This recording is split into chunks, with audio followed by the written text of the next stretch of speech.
Alrighty, what's going on, boys and girls? We are here with a review for the game on Xbox Series X, Cyberpunk 2077, with the 1.5 update, and on next-gen consoles. So let's roll into it and see how good or bad this game finally is after almost a year and a half out.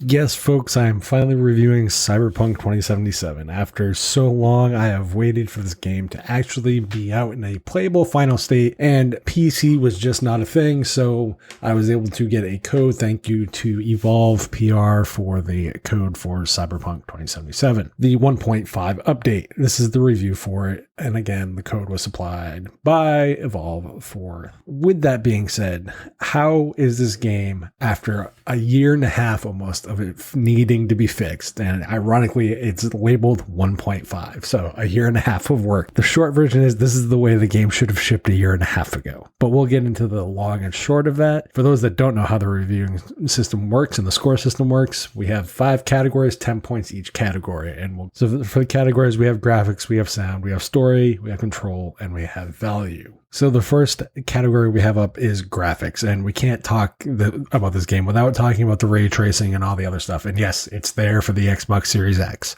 Totally 100% there. Choose between that or performance, however you want to go. Totally your choice. Graphically speaking, though, I want to talk about the aesthetics of the game. This has a good cyberpunk, like corporations have taken over the entire city aesthetic. There's very lived in environments. The outside areas of the city feel disconnected from the city, as they should, because they are living on the edge of what is considered society. Decent hair and facial animations. A lot of that I'm going to assume plays into the ray tracing and that kind of stuff. Weapons and implants all have different like visual designs and effects, so the weapons look different and all that stuff. Again, ray tracing is noticeable, especially when the way the light interacts when things pop into the way of the sunlight, so you'll see like different shading and stuff. Really cool with that. Character models generically look good, from main characters, NPCs to less important. Now, some of the cons though. Animations of characters is definitely stiff. The predetermined path that a character will go, and they just happen to pop into that place. And like they transition from one point and they just pop into the other and they walk that path. Pathing is of the way of a character in an environment is very noticeable. So there is that. Lack of variety, not just in NPC models that you interact with throughout the city, but also in enemy variety. This particular area, Cyberpunk gets an 8 for the lack of variety and the stiff character animations, especially going this far into it. Next up, we have sound. And okay, sound, need I say more? We have Keanu Reeves as a voice actor in this game. Totally cool. The main voice actor for V is decent, no complaints. I'm just going to say, I'm not going to really remember V, but it's decent voice acting. It's not one of those ear-splitting blades of time kind of voice acting. All major NPCs have a distinct sound to their voices, so they don't all sound the same. It doesn't sound like the same voice actor, like when you go and play like Oblivion, where it's the same 20 voice actors doing 1,500 different characters. Radio stations are there, but nothing really kind of memorable. They add to the atmosphere. They don't detract from it, but they don't really, there's nothing you're going to find yourself humming kind of deal. Sound effects of vehicles and guns all go vroom vroom and bang bang, though certain things could use a bit more distinction and audible satisfaction to them, like the shotgun. It doesn't feel very, it's beefy, but it doesn't feel beefy as far as how the kick works and the satisfaction of shooting the shotgun. It's not there. And, cars and bikes kind of have this monster energy rally kind of sound where like high pitch wing, and that's pretty much all you got. And, obviously electric cars and all that kind of stuff, that's the vibe. But it's not very distinct in its way of sounding. So for sound, we get an 8 out of 10. Next up, we have story.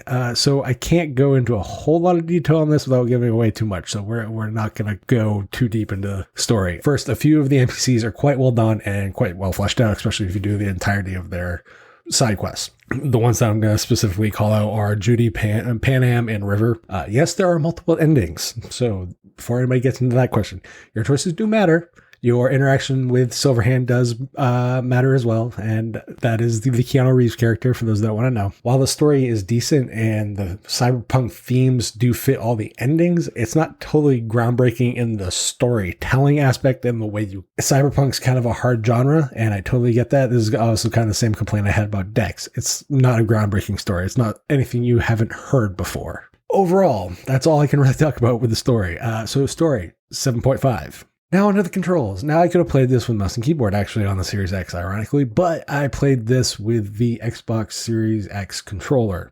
Controls are pretty straightforward.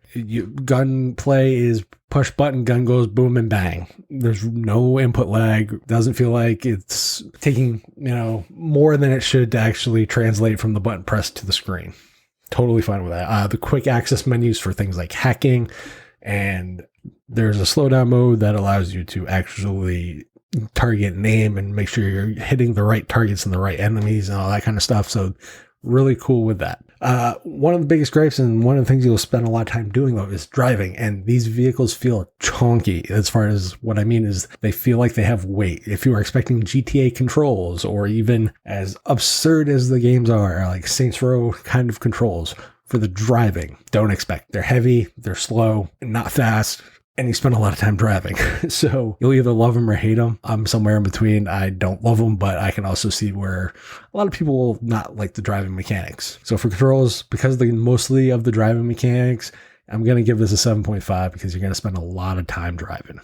And so next up, we have value. This is a tough one because this has the $59.99 price tag. And I played this on the Xbox Series X, which has all the perks of high-end PC stuff, ray tracing and, frame rate choices and all that stuff. Would I recommend this at $59.99 for the price?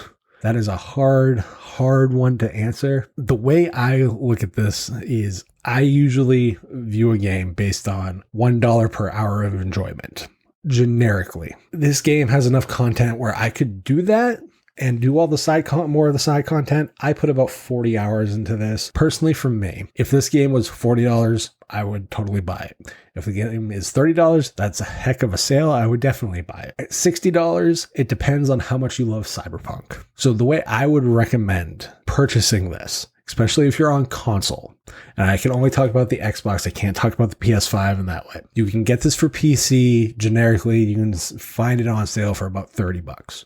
Totally worth getting. PC is still going to be the preferred way to play. If you're buying this on console, specifically the Xbox, get the Xbox One edition, and then you can get the upgrade to the Xbox Series X because of the smart delivery stuff, because it's going to realize, oh, hey, you have the better hardware.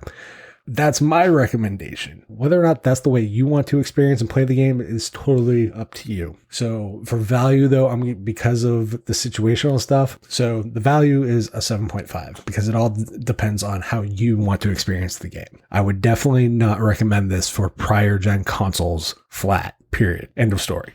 Don't get it. If you have a PS4 Pro, whatever, don't get it. If you have the newer PS5, a decent PC, or an Xbox Series X, then get it. So some final thoughts. The game overall gets a 38.5 out of 50. So for those that want their, typical 100-point scale, that's a 77 out of 100 or 7.7 out of 10. The biggest issue I took away with this, besides the heavy controls and the lack of variety and the well-told but not groundbreaking story, is the simple fact that I had 10 crash to menus on this game with the 1.5 patch. And this is on the Xbox Series X. Infuriating to no end. I play on console to just play on console. I sit down, I hit the power button, I hit play, and it plays. That's not the experience I got. If I wanted this experience, I would have at least went to PC where I can control more graphic settings. So for me, the 38.5 out of 50 is a fair score. I will say that the game that came out with the 1.5 update is the one that should have been released a year and a half ago. So there you guys go. 38.5 out of 50. If you've played Cyberpunk, regardless, let me know what your take on it was. Was it good? Was it bad? What's your final score on it? I'll catch you guys on the next episode of GameSphere. This episode of GameSphere is brought to you by DigitalOcean. Cloud computing can be, let's say, complex, but standing up reliable, affordable cloud infrastructure really doesn't have to be. At DigitalOcean, you can enjoy a comprehensive portfolio of compute, storage, database, and networking products that put your cloud infrastructure in capable hands so you and your team can get back to doing what matters most, building world-changing apps that grow your business. Predictable pricing, robust product docs, and services that developers love. That's DigitalOcean. Get support at every stage of growth, from teams of 1 to teams of 1,000, with simple, powerful cloud computing. Get growing at DigitalOcean. As a listener and viewer of GameSphere and a member of the DLN community, you get to get started for free. In fact, even better than free, because DigitalOcean is going to give you a $100 credit when you sign up at do.co/tux2022. That's do.co/tux2022. We changed the URL to Tux for many reasons, but for reference, Tux is the name of the mascot for Linux. So again, to get started with your free $100 credit on DigitalOcean's awesome cloud platform, go to do.co/tux2022. We want to thank DigitalOcean for sponsoring this episode of GameSphere.